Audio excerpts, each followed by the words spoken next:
สบายดีทุกคนกำลังสิพาน้องทรายไปเบิ่งเฮือนพี่น้องก็มาตื่นตั้งแต่เช้าๆเลยพี่น้องสิพาเพิ่นไปเบิ่งเฮือนอีแม่ตั้งแต่ออกมายังพันไปเบิ่งเฮือนเลยไปเบิ่งเฮือนก่อนได้ได้เขาอยู่ได้บ่เบิ่งเฮือนเบิ่งซานตั้งแต่ไปอยู่ผุดมากันยังพันไปเบิ่งนี่เห็นอยู่ไปได้บ้างการขอประทานอภัยเด้อสำหรับคนที่บอกว่าเมียวเสียงเบาพี่น้องบางเถื่อเมียวก็คือว่าเบิดสุดเสียงอยู่เลยทุกคนฟังย้อนคลิปบึงเจ้าของเลยคือว่าเสียงมันก็ดังอยู่นะวะอย่างไปเลยไก่ตากแดดไปเลยนะ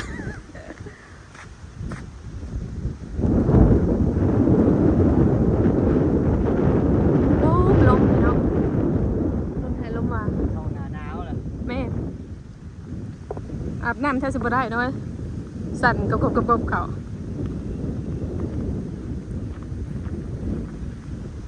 สารพระภูมิพี่น้องสารพระภูมิข่อยฟ้าฝ่าเทวดามาอยู่นะฮันเป็นอะไรในบ้านเมืองเขาแปลกตาไปลายเปลี่ยนแปลงไปลายแต่วัดกับบ้านเมืองคนเปลี่ยนแปลงไปลายวัดกะจากที่เป็นวัดเก่าบูฮานก็เป็นวัดใหม่เลยใหม่โอ๊ยหากุญแจในมือเจ้าของไปหากุญแจ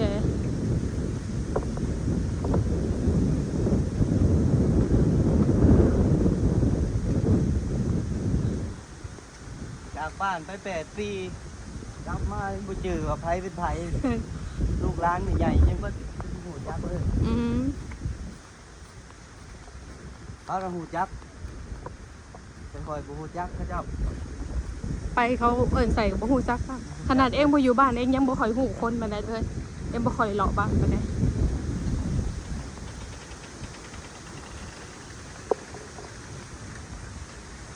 ไฟกระดับพอไฟถ่ายยาวๆเลยนะทุกคน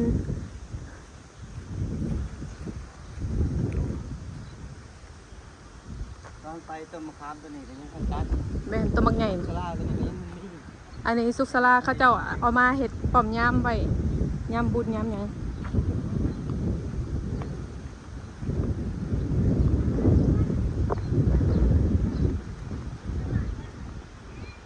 เจ้าพระสิพากันไปใส่เรื่องพาเขาลงว่า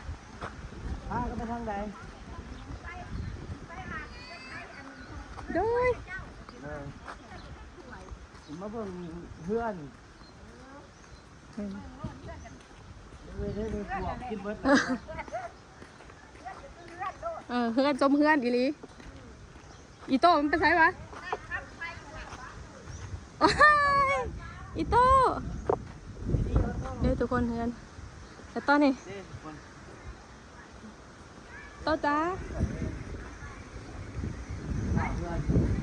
ตั้งแต่อีเมลไปอยู่ทุกคนว่าเพื่อนเนาะพากันมาเห็นอะไรกะหกเครือปวกกินทุกคนผมดูพี่น้องนี่ก็ผมดูนี่อันนี้เป็นผ้าภายนอกพี่น้องเพื่อนหลังนี่ก็คือหมอหนองทรายได้เป็นคนสั่งขึ้นมาพี่น้องแต่เมียก็ซอยเพิ่นอยู่พวกกินไว้แล้วพี่น้องซอยเพิ่นวันแรกก็คือเฮา2 คนเห็นเทื่อหลังนี้เนาะแต่ว่าหมอผู้ออกเงินรายกระหมู่ก็คือหมอหนองทรายเฮ็ดเทื่อหลังนี้จะดูอะไรมันสีพักไปมีตั้งแต่ด้ามไม้เฮ้ยเป็ดบักไม้ย่างนำมาดามแบบหัวกินหมดเลย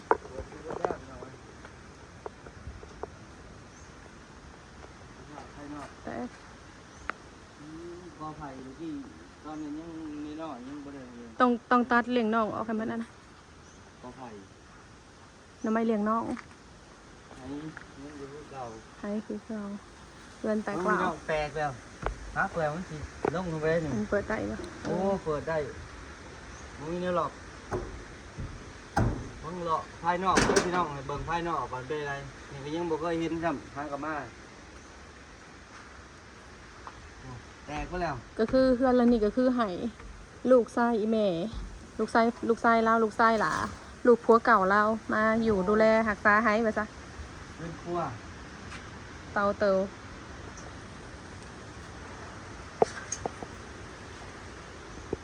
เปลี่ยนแปลงเวลาพี่น้องเอ้ย เปลี่ยนแปลงจนหกแหงเลยเขาบ่เมียนเฮือน ล้างบ้าน หลังบ้านกันเนาะไม่ก็ไผ่เลี้ยงน้องก็หก เบิ่งของน้ำพี่น้องเบิ่งของน้ำโอ้โหสิบดราม่าแล้ววะนี่ บ่ดราม่าเนาะพี่น้องเนาะ โอ้พี่น้อง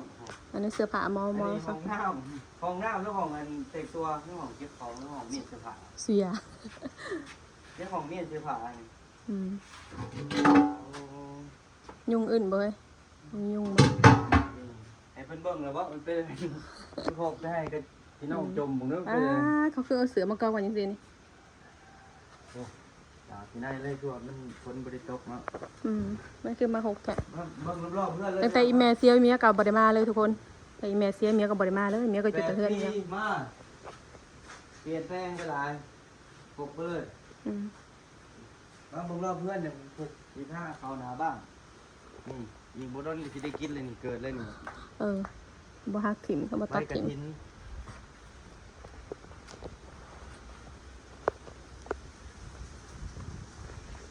มึงราคาของเก่าคนชมแม่ง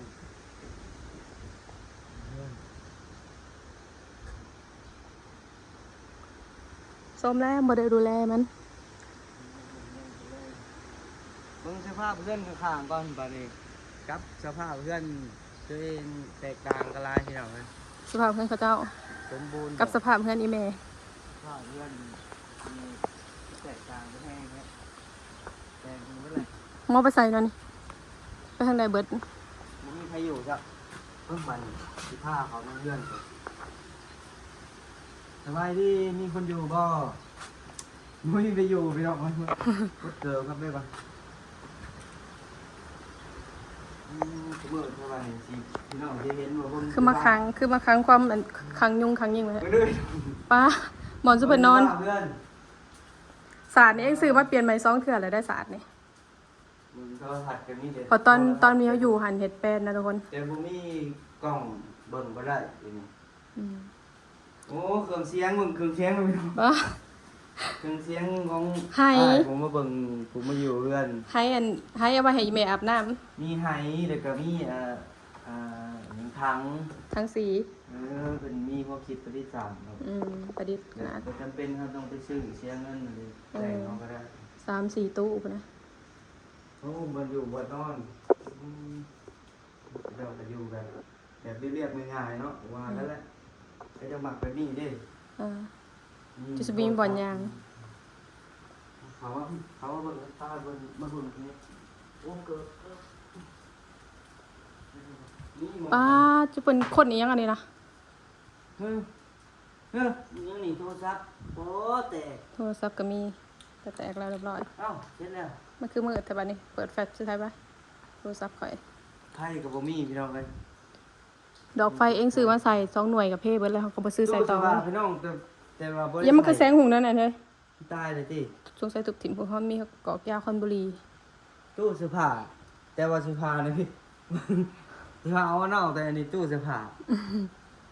โอ้ ป้า 8 ปี อัน ที่ว่า จากที่เมียนเป็นแปลนตอนออก จากบ้าน สมาคือ6ทบาทนี้พี่น้อง เรื่องสร้างกันปกตินะพี่น้อง บ่มีความ แง่งเบิ่งผ้าขาวพี่น้อง ข้าวเขาก็ยังบ่ล่าง เบิ่งผ้าขาวก็เด้อขออนุญาตเด้อพี่น้องเด้อบ่ว่าก็เด้อบ่ได้จัดขาวยังห้าขาวมาโอ้ยแต่เฮิงบ่ได้เลยเบิ่งดูพี่น้องแต่เฮิงบ่ได้เลยนี่จนว่าหมากกระถินนี่จนอะไรเลย เออ เบิ่งหมากกระโพดขออนุญาตเด้อพี่น้องมันสกปรกเลยเวลาก็สิไปล้างมือแล้วบ่พี่น้องจนมันขึ้นล่าให้เบิ่งนี่คือเด้อพี่น้องเด้ออย่าด่าบ้าเด้อเอ้าไว้มัน แต่เขาไปทางใดเบิดเลยบ่ สิมา ตู้เย็นเด้เฮ้ย ไว้จังนั้น ตู้เย็นได้ยังเปิดแช่อยู่บ่ มึงตู้เย็นมันสิได้บ่เบิ่งโอ้ตู้เย็นกับพี่น้อง มันมืดเด้อพี่น้องอยู่ในเรือนมืดเปิดอันนี้ก่อนนะแป๊บหนึงได้เองเปิดประตูนี่ก็มันคือมืดแท้ มันคือเป็นอันนี้บ้าน ไฟก็ดับเด้อนี่ป้าคือว่าอันตรายแท้ตู้เย็นน่ะ มันมืด ตู้เย็นมันอันตรายแท้ โอ้แต่เย็นมันนี่ยังนี้คือเจอเซแล้วกินยังไง จักเดือนผ่านไปอีเมลเสียแต่เดือนหา ตอนนี้เดือน12เมียวหากับมายามเฮือนเมียวปล่อยให้เขาเจะดูแลเฮือนให้ซ้ำๆน้องมาไว้ให้ดูแลเฮือนว่าซ้ำแม่งหกกว่าเก่า โอ้มีครอบเขาครบจะกินได้ เจี กิ ย น ว บ่ได้พี่น้อง กินบ่ได้แล้ว แต่แสกอย่างเดียว มันสภาพมันจะคือโบแมนเพื่อนเนาะพี่น้องเนาะขอโทษน้ำลายเด้อที่เฮ็ดให้เบิ่งเลยมันชกโป๊กแห้งขอโทษน้ำพี่น้องเวลา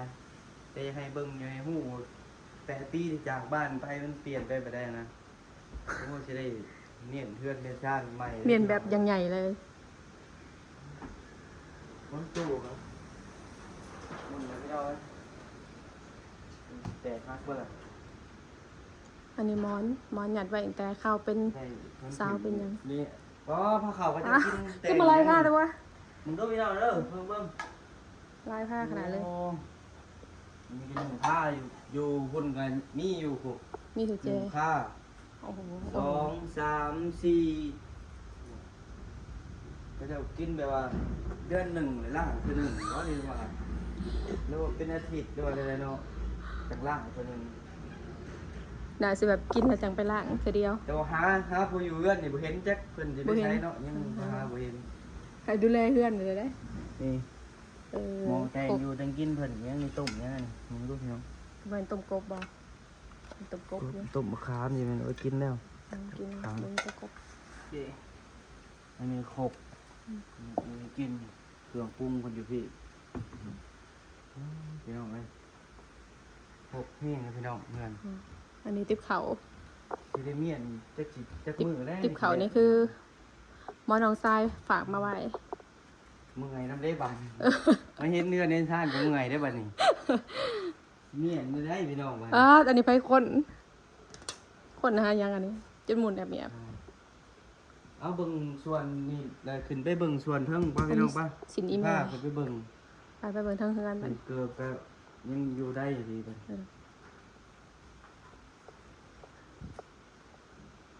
เห็นเฮือนละเมื่อย ขึ้นไปเบิ่งทิง เห็นเฮือนละเพียวะไปเป็นสลัดเส้นพี่เลยได้เอง โอ้กระตุกน้ำมึงกระตุกน้ำ เออ เขากินแล้วเขาจะเอาไปไว้แบบนี้เลยแบบ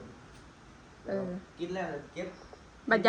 ากจังขึ้นไปหากินใหม่บัดอยากจะหากินใหม่ กินใหม่อ่ะพี่น้อง ไปไป โอ้ หัว กินนี่แหละพี่น้องทางนี่พี่ขึ้นมาเบิ่งทางพี่หัวกินนี่เลย อืม ได้ หัวกิน มันสิฮักขับหัวหรือว่านี่ป้าพี่น้องขึ้นมาเบิ่งมันสิบ่ฮักบ่เนาะสภาพทางเทิง อืมทั้งเทิงนี่เมียนก่อนตอนนั้นเมียนแล้วมันก็หกคือเก่าตอนแรกเมียนนอนหมองนี้ทุกคนนอนอย่างนี้ต่อกับเมียนแป้นพอเมียใส่ผ้ามงผ้าม่านแค่เนาะเมียนแป้นเด้ผู้สาวอยู่มันก็ต้องแป้นแล้วเนาะทุกคนไปหกกับอายคนบัดที่หนูบ่อยู่เฮือแล้วก็จักแม่นอีหยังเลย สิได้มานอนอยู่พี่แล้วพี่น้องบ้านนี่สิได้มาเมียนมาปัด เอาผ้าม่านแล้วเนย นอนอยู่พี่แล้วพี่น้อง ผ้าม่านเมียวสึกมาใส่ โอ้แล้ว ลง ยังไม่ลุกนะ รุ่นเรา โอ้โดนละโอ้มันวาง เอา ไว้ ตะปูวางใส่ตะปูซื่อ มันสิบ่ตกสิว่ามันโอ้มันลุกที่นี่ ๆตะปูมันอันนั้น โอ้งามเอาไปเลยเป็นจักร อืม เอาไปไว้มันตกสิว่าเอาไว้ก่อน กระจกเนี่ยกะเมียทำความสะอาดคักแน่แต่ว่าสงสัยเล็กน้อยมาเล่นทาสีทาซื้อใส่ มีแต่ฝุ่นนะพี่น้องเอ้ยเห็นบ่มีแต่ฝุ่นเบิดเต็มหมดเลยฝุ่น ตอนได้ยินข่าวว่าน้องทรายสิมาตอนประมาณเดือนตั้งแต่เพิ่นทุกคนว่าน้องทรายสิมาแล้วก็มาทำความสะอาดใหญ่ตอนแม่ยังบ่ทันเสียซ้ำทำความสะอาดใหญ่เก็บอันนั้นเสื้อผ้า เสื้อผ้าข่อย อันเสื้อผ้าอันนั้นเสื้อผ้าเองอันนั้นนะ เสื้อผ้าผู้ขาที่อยู่ใช้บ้าน อยู่ทั้งหลุมเฮ้ย เออ หักใส่ได้บ่บุ มันไม่ได้สาวมันไข่ใส่เบิดหรอกเนี่ยดูสว่าเพื่อนครับเอาอยู่ไว้ก็จะเป็นนั่งอยู่แล้วเพื่อนจะคล้องพี่น้องโอเค ซ่อมแซมอันนี้ก็เฮ็ดนะพูดเลยนะอันนี้ต้อง ตัดเอาเลื่อยตัดต้องหาแนวค้ำซะก่อนจ้ะนะเนาะค้ำสอนเนาะ โอ้ ค้ำสอนมันแอนแล้วนะ ฮักแล้วพี่น้องเอ้ย ฮักแล้ว มันสิบ่ทักหัวมันพี่น้องบ่นอนคืนโอ้ปวดกินเบิดได้ยังไงเนาะ แม่น หมดเลยมันจะมาไม่ได้อยู่พี่น้องนี่ฮะ อืม ไม่ได้อยู่หรือว่า มันคือมากระดกกระเดียใช่ปะ เบิดจะได้พี่น้องเลยมีอยู่นอนคืนมันสิบุ้มบั่มลงบ่นี่ ต้องสอมแซมใหญ่แต่ซุมนี่ยังดีอยู่ซุมแต่ตัวนี้อะกินมาพี่ เบิดเลยตัวนี้เบิด ทานตัวนี้ แพงเลย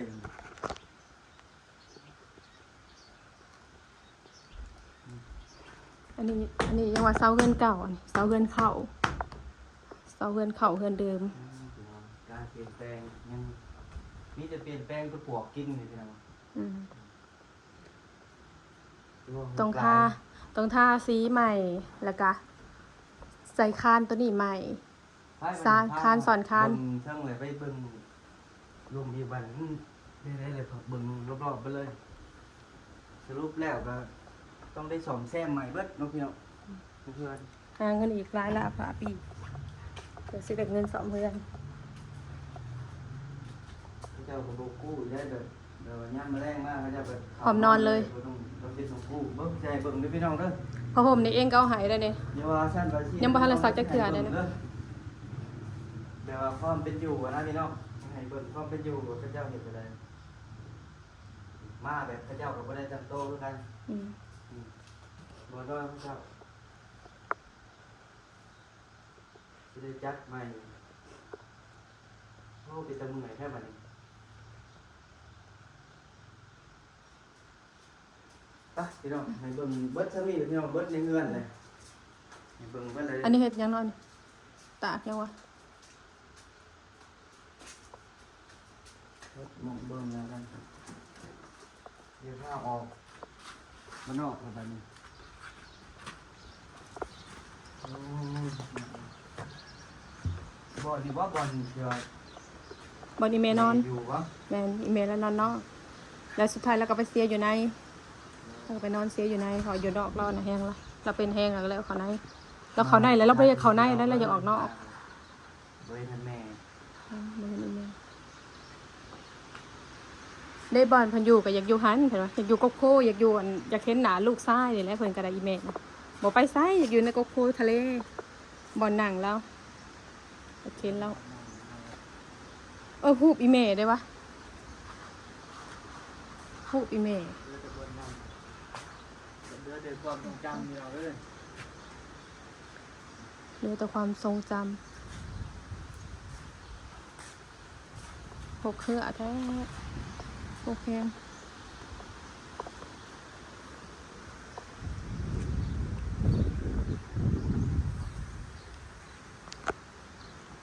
มีว่าจะมีหน้าพี่น้องไหม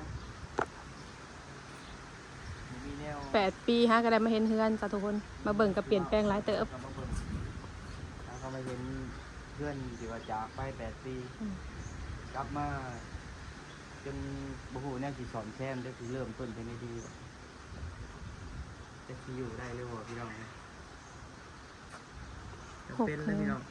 มี6แห่งกูอยู่กับตามนั่นแหละเขาเจ้าก็อยู่ตามมีตามเกิดไป อืมอยู่เพราะใบเฮือนห่างกัน เพราะว่าเขาอยู่เพราะใบเฮือนห่าง แต่ว่ามันก็ยิ่งกว่าห่างอีกยิ่งกว่าดงได้เฮือนเพิ่นมาจากอยู่หันนะเฮือนก็จะบ่ได้อยากได้เฮือนหยังได้เฮือนแบบทรงไทยเดี๋ยวอยากหันหน้ามาเฮือนเจ้าของอันความเพิ่นบ่อยากหนี้จากเฮือนน่ะอีแม่นะ เอามาหาแม่เพิ่นแม่จากไป